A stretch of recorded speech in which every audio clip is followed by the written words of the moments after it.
Welcome to our next episode of Future Focus podcast. We have a very special guest today, Steve Cobb. He is the CISO for Security Scorecard and a great cybersecurity practitioner. So, without further delay, let me welcome Steve to the podcast.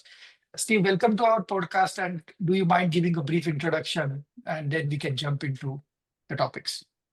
Sure. So thank you for the invite, and it's an honor to be here, Jay and Steve. Appreciate the opportunity to share some thoughts and some cybersecurity banner. I'm always up for that. So so I've got a long history in cybersecurity. I'm sure, as you can see from my beard, I'm also known as Cyber Santa in circles. Yes, that's probably how a lot of people know me. But yeah, 30 plus years. I was doing security and IT way back in the sneaker net day, way back when. And so been in a lot of different roles and experienced a lot of different events and aspects of technology and cybersecurity as a whole, and worked from different industries, healthcare and finance, technology, managed services, all those sorts of things. I've got backgrounds in a lot of incident response and a lot of security operations, cyber threat intelligence. Those are really the passionate piece for me. They connect me back to my hacker roots from back in the old days. And so I always stay really closely aligned there, but passionate about cybersecurity in general, and especially the idea of being able to share my knowledge and experience with others and try to mentor the next generation of cyber defenders that we have coming up. And so those are always things that get me excited as well. As I said, great to be here with you today. Oh, yeah, welcome to the podcast. We are very fortunate to have you. There are a lot of questions and topics in our head which we want to jump into. But I think the first thing that everybody would love to know is, I recall you mentioning in our previous conversation that you started fixing infected floppies and assembling PCs in your garage. So talk to us about that. Yeah. And how has that experience brought you to being a cybersecurity enthusiast, and what is the journey in between? I'm sure it is not as linear as one might think. Yeah, it's interesting how I got my start and what my career path has looked like. I speak to a lot of people now that are interested in cybersecurity after doing a career that's either in the medical field, attorneys, others that are interested in cybersecurity, that I talk through what the cybersecurity industry looks like in career paths. And for me, I was always a geek, a nerd, technology person early on in high school. Steve and I, you were talking before the podcast about gaming. I was into gaming and the old school gaming way back in the day. If you played games, what you always were trying to do was get faster and have better graphics and get better experience on that. So it was always a constant trying to upgrade my computer. And so I did a lot of that through high school, and the internet came on. So I was on BBSs and doing the America Online and all that stuff back in the day. I got familiar with scams and with hacks and viruses from early on. But I was actually in school I was pre-med. I was going to college to be an anesthesiologist. And I was heavily involved in our regional hospital. I did tours there with anesthesiology. I was in a program my senior year where we toured the surgery center, and I saw patients pre-op and post-op and through the whole process. I was bought into being an anesthesiologist.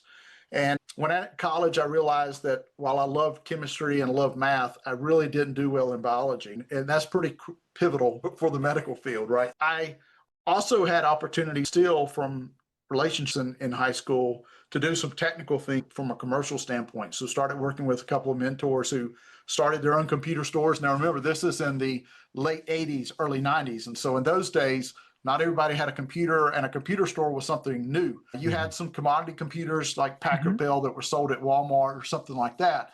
But when you bought a computer in those days, there was a specific computer store that you went to buy computers, right? It was a store that just did computers. It wasn't an electronic store. That wasn't a thing. And they started those stores, and I would help them build computers. They were building custom computers and help them repair computers. That spun off into me starting my own business doing repair and upgrades for people, and just blossomed into me starting my own business and it growing and expanding. And that's really how I got my start. I went back to college later and completed my degree. But I left college after 2 years and really went on an entrepreneurial path and started my own business, and did that for many, many years, 12 or 13 years, and then sold that business and started looking at what I want to get into enterprise, because a lot of the clientele there, as the computer industry had evolved, with small business, medium business, I wanted to go work in large enterprise. So working at some banks, worked healthcare, I worked at Microsoft and Verizon Managed Business. So really wanted to get an exposure to larger enterprise, the issues they had in cybersecurity, dealing with more than commodity malware and commodity threat, dealing with real threat actors, nation state actors. And as you really got to go upscale in those days anyway, to interact with some of those type of adversaries. Now it's pretty much shotgun approach. They're everywhere. You can see those in any and every place. Back then it was very specific to enterprises for the most part. So you mentioned as you transitioned from your self-employment to trying to work into enterprise, leaving the business, can you talk to us about what did you learn about leadership and risk-taking and knowing when to call it quits when you want to pivot into new areas? What professional things came across to you that made the move at the right time, the right thing? Yeah. I think there was factors that were personal as well. Started a family, had kids, and while I was trying to grow that business, when you're running your own business, I don't think it's lost on anybody who's done that previously, how much time you have to spend on just keeping the business surviving, right? There's one thing about selling to customers and stuff, but all the back end business. At one point, right before I left the business, there were almost 200 employees. We had 6 locations. We were doing travel regionally, so all around the eastern North Carolina. We had major clients, but the running and managing of the business itself was something that took a lot of time. I think for me, it was being a little bit self-aware and knowing that, just trying to weigh priorities overall in life, career path, where I wanted to go. That business, one thing I learned was I brought in some friends to help me run the business, made them partners after a while of the business. And they had different ideas of where the path that the business should go than I did, right? And so there was some tension there across what we should do with the business and how it should proceed. And so that's one thing to consider as well. Be very mindful. I learned about bringing folks in and involving them in business aspect and what that means, right? Alignment, vision, strategy. We never talked about that until you get to a place where people start making decisions without having any background or input into those decisions. That's definitely a leadership piece that I learned, is that understanding what everyone else's perspectives are and how they see the business and the mission of the business, I think is really critical. And you have to keep your pulse on that all the time, because if you don't, you get 6, 9, 12 months down the road and you've got a completely different perspective and idea of where the business is going versus somebody else. And that caused some tension and clash. And one of the reasons why I was to the point where I want to go try something else. I want to take my hand at something else. Yeah. And the other thing too was I really wanted to look at work, in a role where I didn't have to work 24 hours a day. And what I mean by that is when you run your own business, you're doing stuff all the time, like I said. And I had young kids at that time and I wanted to spend more time at home. And so I wanted to be able to, at 5 o'clock, to say, hey, I'm done. I'm going to go home. And so I was able to do that from an enterprise perspective for several years. And I think it got me through the young years of my children as well. Some of those times for marriages and personal interactions, those are critical, pivotal times. And so I was blessed in the fact that I was able to get through those and then move into enterprise roles, like with companies like Microsoft and other places where you're going to work outside the 9 to 5, right? You're going to go back to those extended hours because there's so much to do. But it was a better place for me personally at that time. So I think all those things from a leadership perspective, you just have to be self-aware and know what's going on and what's important to you, your priorities. And then does that align with the mission of what you're trying to do? And if not, then have enough, respect for yourself to have tough conversations and make the tough decisions on doing what's best for you and your family. So as a follow-up question, if you look back, Steve, you summarized the things very well. But if you look back and think about that, if you were the person completely in charge of leading that business, you didn't have that situation, what you just explained. And honestly, I went through a very similar different situation where I had to literally shut it down and reopen it. I relate what you're saying. I'm also a business owner. But if you look back and say that if you were fully in control and the experience of 30 years you got, okay, and it's a tricky question, but would you have continued doing that, or you think that you made a right decision and this gave you more growth and more learning? I do, Jay, think it ultimately worked out for me in my career the best, the way it turned out. Now, you pose an interesting question whether or not I would stay with the business or not. I more than likely would have. I Okay. probably would have stayed with the business and would have tried to expand what my vision, when I talked earlier about kind of perception and vision and mission for the business, I really wanted to expand the business and take it much larger than what we were at, which hindsight would have been even more work and probably even more craziness if I was in Yeah. it by myself. But at the same point, there was a real opportunity. Remember, this was before you all may or may not remember a company called Circuit City. We had actually a little Yeah. deal with Circuit City. We were Mhm. doing service for businesses and electronics there. And there was an opportunity for us to really explode and grow and go places. And the other folks that I mentioned they were comfortable with us being where we're at and putting a lid on it, if you will. But I think I would have pushed the limits and see how big I could have gotten it and big how I could have grown to it. I think back about those times and think about some of the large consulting businesses that are out there right now. That was the track I was trying to lead to, was a Yeah. managed consulting type of business that had aspects of IT architecture, cybersecurity, various things that it could provide to companies. And there's no telling what it could have been. Also, there's no telling if I'd still be married and my kids would ever talk to me again. I think, as I said, from a personal standpoint, I was blessed that it took the path it did. And while in the moment, I hated it and was like, woe is me, why is this happening? Probably similar, Jay, to what you were experiencing when you said when you go through that. In the moment, all I could see was the darkness. But as I get out of it and look back, it really offered me the ability to learn. Honestly, there's technologies and people I've met because of that I never would have had the chance to do. And probably put me on a career path that is much more interesting than what it would have been on before. Okay, great. Great. Thank you for sharing that with us. Now, moving forward, so you have worked in banking, telco, I think two most regulated industries we know. So the question really is, what would be the biggest lessons you have learned about navigating through these organizations and these red tape without compromising security? How do you do that? Yeah, so I've been in finance, as you mentioned, telco, healthcare, all those that are very highly regulated, large oversight body and compliance programs that you have to adhere to and align to. I think what I've learned there is throughout those industries and having to meet very stringent cybersecurity controls and methodologies, we still have to come up with the premise of defense in depth and being very intentional and focused on what we're doing and understanding the why of what we're doing. So in a lot of those regulations, what I see is people are putting controls in places, drafting policies and everything just to meet compliance requirements. They're checking a box, right? Because whoever it is, it's a HIPAA regulation or it's the SEC or it's FDIC or some other regulatory body has these stipulations or compliance regulations you have to meet. And we do it in a haphazard way because we're just checking a box.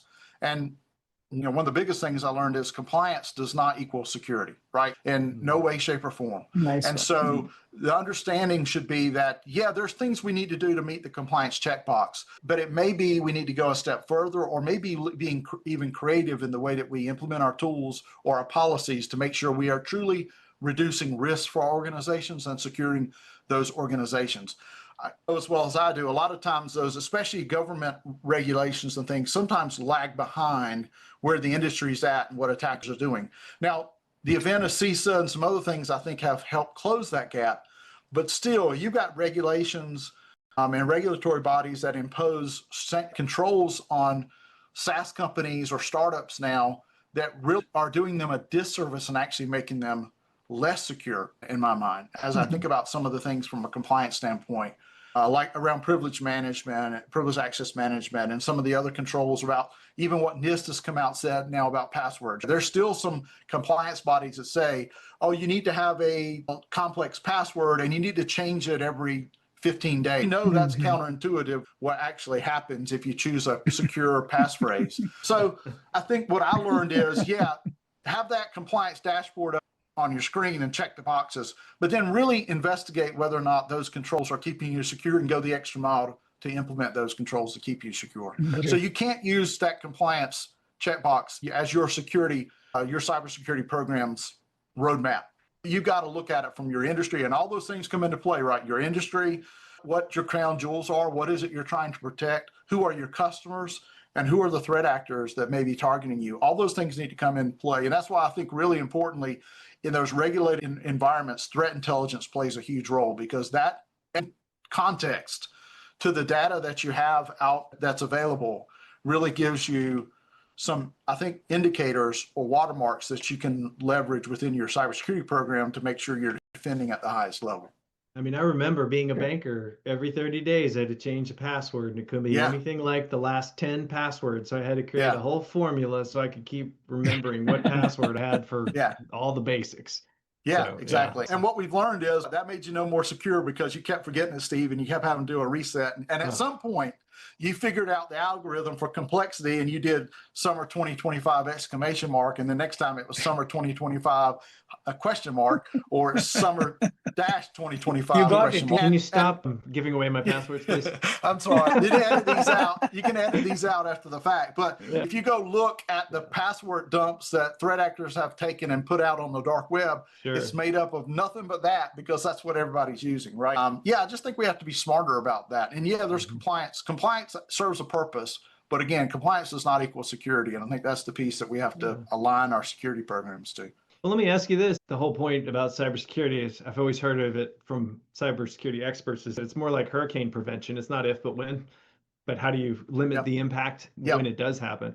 So can you share with us a moment where it sort of went sideways for you and you kind of rethink the entire approach? Like, you may have put a whole plan together, thought it was good, then somebody came up with something unique and got around it. And then you're like, okay, we have to go through the whole thing. So what do you kind of learn from a high stake challenge like that? Give us a scenario where you had to deal with that. Yeah, I think probably there's a lot that flow through my mind right now, Steve. The example I can give you out of the many that run through my mind right now are probably one around privileged access management, where we tried to align, in the early SaaS days, we tried to align admin accounts to separate accounts from regular user accounts. So our engineers or other people who need to perform privileged functions, what a lot of companies still do today, in fact, is they'll create, let's just say, Steve, you have your normal user account, and they make a steve.admin account just for your admin functions. And when you go do your admin functions, you'll use your steve.admin account, you'll log into it, do the admin functions, and then log back out. And then you'll go back to your regular Steve account to use each and every day. What we learned as we tried to implement that pretty quickly is engineers are going to figure out a way around that. And what happened was engineers just started using their admin account to do everything in, including they forward their email from their normal user account into their admin account. So the whole goal was protect that admin account from phishing and other threats. Engineers are like, I'm not going to log into two accounts, so I'm just going to forward my email from my normal one to my admin account. And we learned this because one of those admin accounts got phished, and a credential was listed in a credential harvester. Shortly thereafter, we saw a login attempt happen from a geo that we were actually blocking. So from a Russian IP address, we saw that account try to log in, and we traced it back. We were like, oh crap, well, here's what happened. Joe he's using his admin account for everything, including email, and he clicked on a phishing link. So I think that's what a lot of industry standards still say, that's the way you need to do it, is have two separate accounts. If you follow the process that I mentioned first by the letter, it works. But we all know the way human nature is, we're going to look for a way around it. And I'm not going to keep logging into two different accounts and doing all that kind of jazz. We actually pivoted and went to just-in-time provisioning. So that's fairly new in the industry. It's been around for a little while, but the implementation of it across applications and platforms is fairly new. And essentially what just-in-time does is allow you to use your normal account, but elevate it for a time-bound period of time with the justification to do those admin function, and then automatically on the back end, the system de-elevates your privileges, right? So I don't have to worry about Joe as the engineer going and doing something to remove the privileges. It's going to do it for him automatically. The other thing it does is it takes away standing admins, which is one of the key places that threat actors attack. When you have users that their permissions are always admins, and sometimes they don't put the right complexity of passwords on them, Steve, like summer 2025, or they don't protect that account with MFA across all your applications, those are ones that attackers target. And if they land in it, guess what? It's always an admin because that's where you've signed it. So I think rethinking that from a privilege access management standpoint is something the industry is still dealing with and trying to overcome it. And going back to what I mentioned before about compliance, one of the largest financial organizations in the US dinged me on this on a compliance check just a year ago. And they said, oh, you don't have an account? And this was at Security Scorecard. You don't have separate admin accounts or regular accounts? And I said, no, I don't. We found that does not work. And they were like, oh, we're going to have to make that a finding for you. And I said, okay, let me present my argument. Let me challenge the thinking here a little bit. What's better? Is it better for me to have that as now I've got two accounts that potentially have risk versus me having one account and using a programmatic approach to raise permissions and lower permissions? And I don't have standing admins anymore. So I don't have accounts that are just admins, except for maybe a break class account, which is highly secure and protected. Right. And so I had to challenge some thinking there along that in the industry, from the industry standpoint. And I think if we as practitioners will do that and look for better ways, then we ultimately come out with the end goal that we're trying to get at, which is reducing risk overall. Great. Okay. And to Cyberfront, if I don't ask this question, it would be an injustice, because whenever it comes to security, there is always a constant tension or a friction between convenience and security. Yeah. Do you mind giving us maybe a good example of how do you balance that, especially in a high stake situation? Yeah, that's always a tough one, because a lot of times the people leaning toward convenience are executives, and they want to do the things the fastest, easiest way, even at the sacrifice of security. A lot of times those discussions or those decision points that come about in an organization are very tense. You're right. There's friction there. And I think that's across organizations as a whole. I think this is always a place where the cybersecurity professionals and the cybersecurity program has, up to now and probably even past now, been seen as a hindrance. It's a necessary evil that organizations have to have. And that's one of the shifts of thinking that I like to talk to peers about in my leadership in all the organizations I've been around trying to take the cybersecurity role and the cybersecurity apparatus and making it an enabler for the business, right? That's the piece that executives, I think, lose sometimes. They look at this, hey, it's risk, and I just got to pay these guys to go protect me. It's like my bodyguards, right? But they really don't like their bodyguards. They just know they need them, so they have to pay them. I want the mindset to transition where the bodyguards can actually enable more business. Like they can go grab people and put them in front of the person to actually sell to them or expand revenue or whatever the case may be. And I think when we can get to that spot, it makes a big difference. But so just as a scenario, though, Jay, I'll share with you one experience I had when I was in healthcare. Healthcare is a really weird industry. When I say weird, I mean, there's so many things going on there and so much that you have to worry about. The place I worked was a regional trauma center, which meant it got all the surrounding area's worst traumatic victims came to that hospital for triage. Because it had the best care, had the best facilities, all those sorts of things. And it was also tied to a teaching university. We had professors that were also practicing doctors in the hospital, and they go back and forth. And we were trying to protect patient data on mobile devices. What we found was doctors were making life and death decisions based on data they had on their cell phones. My proposal to the organization was we need to protect these devices. We need to put some device management on them where if the device is lost, I can wipe it, I can lock the device and that sort of thing. And I had several executives. They were within the medical field. There were also executives in the organization higher up who were just like, no, I'm not putting a passcode on my phone. I'm not going to do it. You can't make me do it, and I won't do it. I had a cardiologist tell me, like, if I'm at dinner with my wife and I get contacted in an emergency, they actually send me MRI and CAT scans and x-rays to my phone. I can review them. He was like, Steve, I can review them on my phone while I'm at dinner with my wife, and I can make life and death decisions for the practicing MD that's there by the patient, give them info and they can do it. And we need that. We need to have it. But my challenge back to him was, that's great. I want to enable you to do that. But what happens if you put that phone down after dinner with your wife and get up, and now somebody has your phone that also has patient data on it? Like, they can see that MRI too, and they can see that x-ray and CAT scan. They know who the patient is. They know all the information. Obviously, his retort was, I'll never do that. I always have my phone. I can't do anything without my phone, blah, blah, blah. But it's the idea. I think we had good dialogue back and forth, and it got heated a little bit. I think the language that you have to use as a translation is to the business overall is, look, we're trying to reduce risk. We're not trying to add complexity or inconvenience.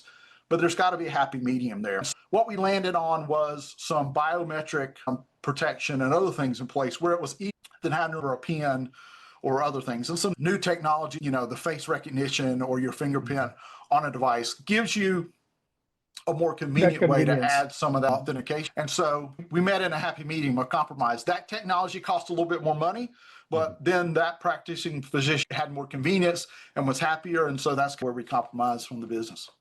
I like the idea that it doesn't matter what it costs if it's the thing that people adopt.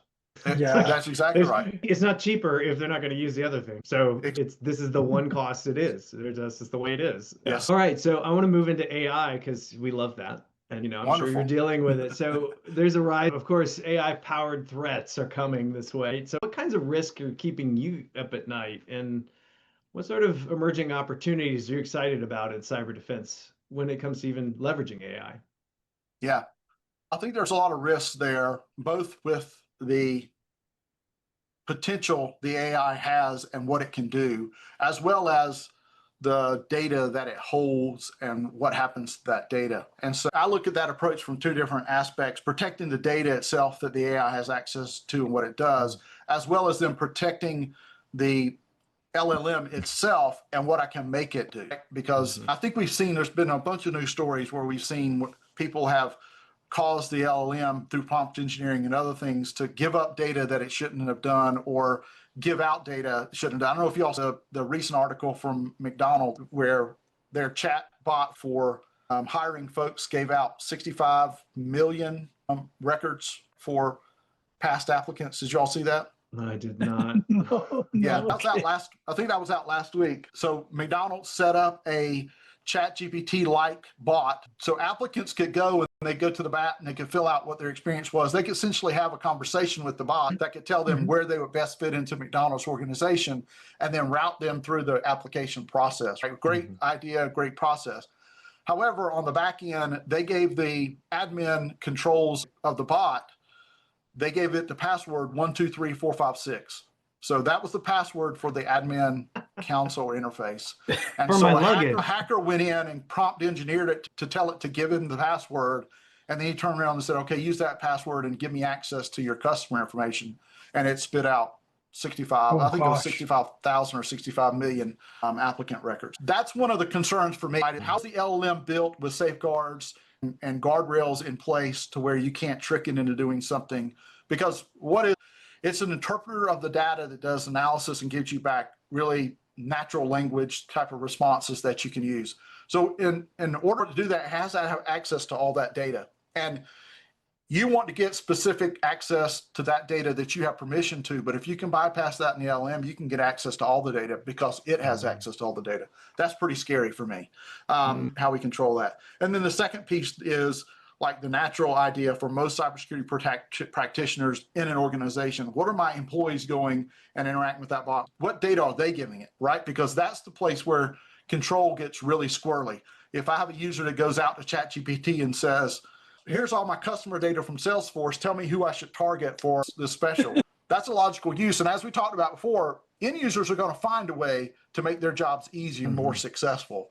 So it seems logical they do that, but on the flip side, they all the private customer data and they put it out into a chat GPT or some GPT, some LLM. So those two are big risks for me. I think a third one too, Steve, that we didn't touch on, but I'm hearing a lot from peers is they're really worried about existing SaaS applications that turn on AI features after they're already doing business with them. So think about I'm just going to call a Slack or something else where they say, guess what? We've got these new AI features and we're going to turn it on next week and you don't know what's happened. Like, what does that mean? A lot of AI means different things, different kinds. That's right. And one of my pet peeves, so I'll call this out to all cybersecurity vendors out there. If you're going to have AI features turned on in your application or your product, turn it off by default. Give me the opportunity to go enable it if I want it. Everyone I've seen so far is they enable it by default and you've got to go opt out. I don't want to opt out. I want to opt in. So change the dynamics there. And that's when I'll get down off my soapbox and stop ranting now, but that's one that burns me up.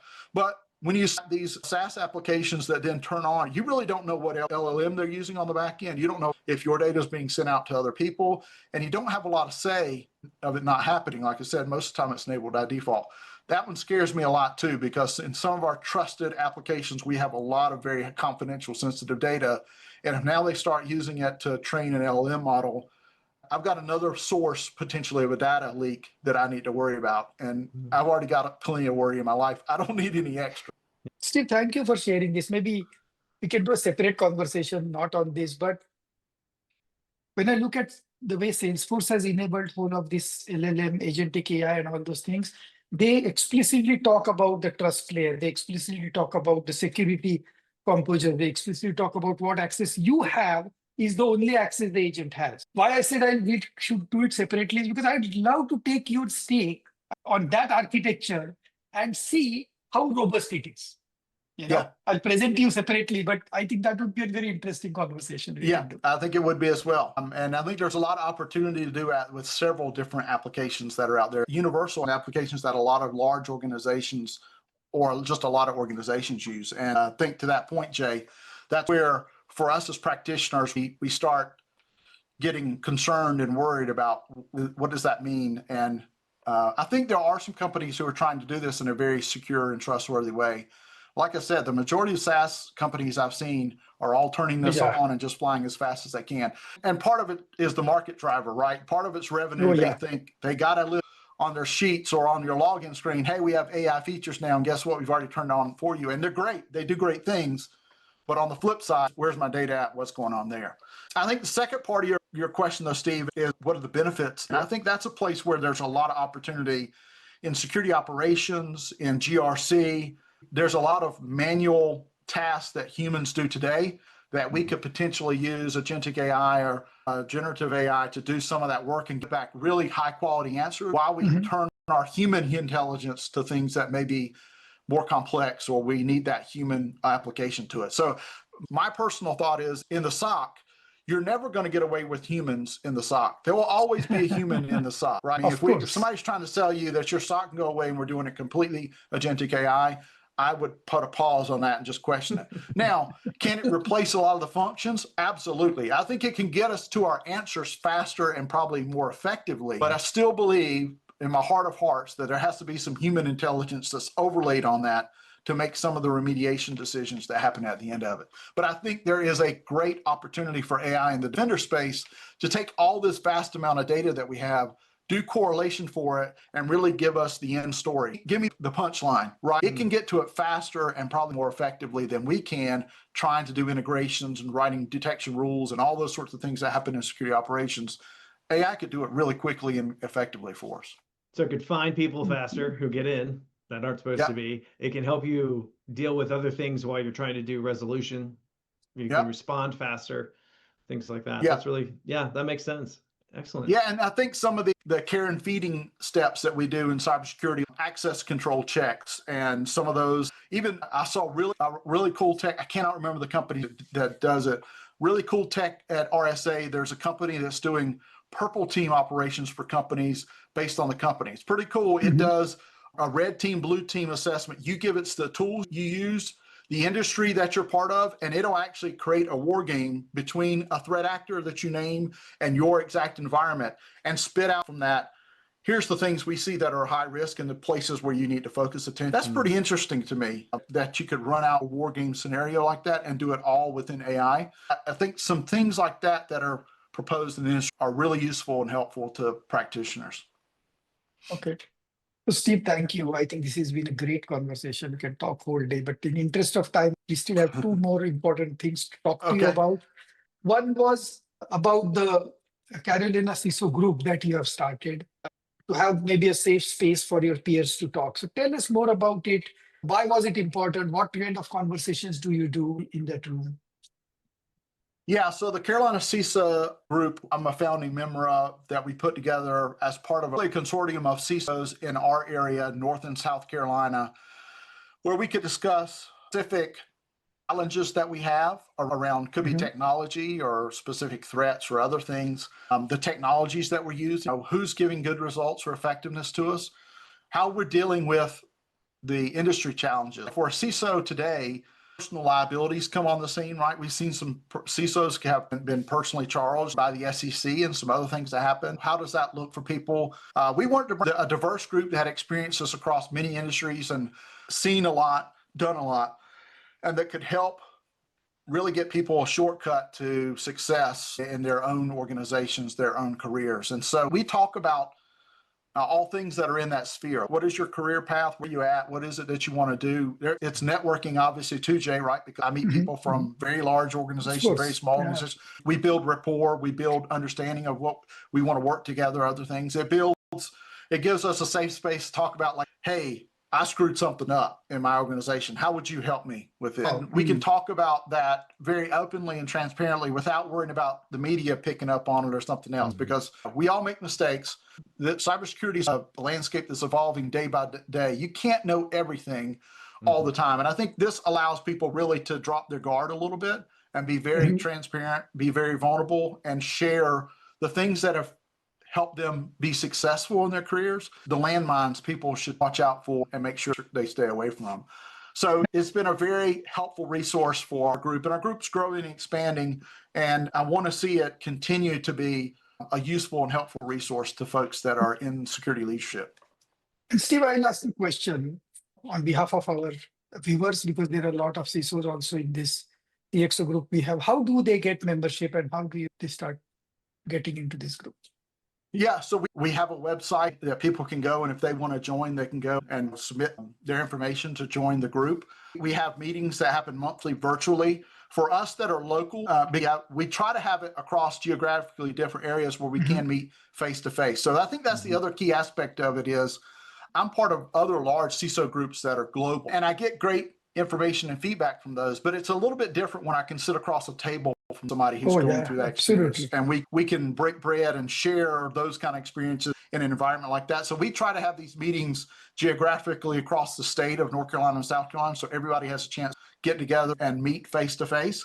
We also tour each other businesses. So some of the businesses, the CISOs here, will open their business up to us and allow the other CISOs to come in to see maybe how they handle OT or IT security, how they handle application security, meet their security operations teams, other things that really help expose us to how organizational structure and those kind of things can play an important role in how successful you can be and how successful your cybersecurity program is. And we have a Slack channel. We have several means for communication and collaboration. But yeah, we have a website. They can go find me on LinkedIn and see a link to Carolina CISO and go to the website and join. And we'd be happy to have anyone join. The only requirement there is to be in the geographical bounds of where we're at. And really, that's it. We want to expand the group and have as much collaboration and communication as we can. Thank you. Awesome. All right, last question. Looking across your journey from aspiring surgeon to serial builder to CISO, what is the one career decision that you think really changed everything, even if you didn't quite realize it at the time? I think probably I was on a path in cybersecurity to go. I came from a technical background. I'm very hands-on, still very hands-on today. And I got to a place in my career where I could have taken a more people management, leadership, strategic vision kind of role. It was actually when I was with RBC Bank, what became PNC Bank. And I had an option to go do that. And I think that was a career path. At that decision point, I had an opportunity to go do that versus stay where I was, continue to build my career and be more practitioner-based and hands-on. And I think that role made a tremendous path change for me, or laid out the path for me going forward. Just because I got to experience from there, I moved on to a Verizon managed business, Microsoft, some other companies where I get interactions with technical people. I was put in rooms many times with people who had more technical depth than I did and had more knowledge than I did, and I grew tremendously from it. And I feel like if I had gone the other path, I would have missed the opportunity to grow in that space. I'm passionate about, as I said, technology, hands-on. While I can be the strategic leader and do those things from a people management skill and try to build leaders, and I like doing that, as I said, I'm a geek at heart, and I go back to, hey, what can I do? How can I break something? How can I figure it out? All those sorts of things. And that career decision, I think, helped facilitate me getting deeper and deeper in my technical journey than if I had gone in more strategic kind of leadership management path. Interesting. Thank you. Thank you, Steve. It was a very insightful conversation. I loved it. I can talk to you whole day. As I said, let's do a separate conversation about that security model. I'm very interested Yeah. because a lot of my customers ask me about it. And Yeah. not being a CISO or not having a CISO really looked at it, my answers are very straightforward to what Salesforce says about it. So I'd Right. love to get that insight from you. But thank you Yeah. for this conversation. Love having you on my podcast. Any last words before we say bye to our viewers? No, I appreciate the opportunity, enjoyed the conversation as well. And I think if I struck a nerve with anybody wants to ask me about anything, you can find me on LinkedIn. As I said, you'll see me as Cyber Santa. You'll see me as myself on LinkedIn. I love sharing knowledge, mentoring, getting involved with folks. So if I can help in any way, anyone has any questions for me, please just reach out to me. Happy to engage. But once again, thank you, Jay and Steve, for inviting me and having me on this. It's been a treat and I've really enjoyed it. Thank you, Steve. Yes, Thank you so very much. much. Bye. Thank you all.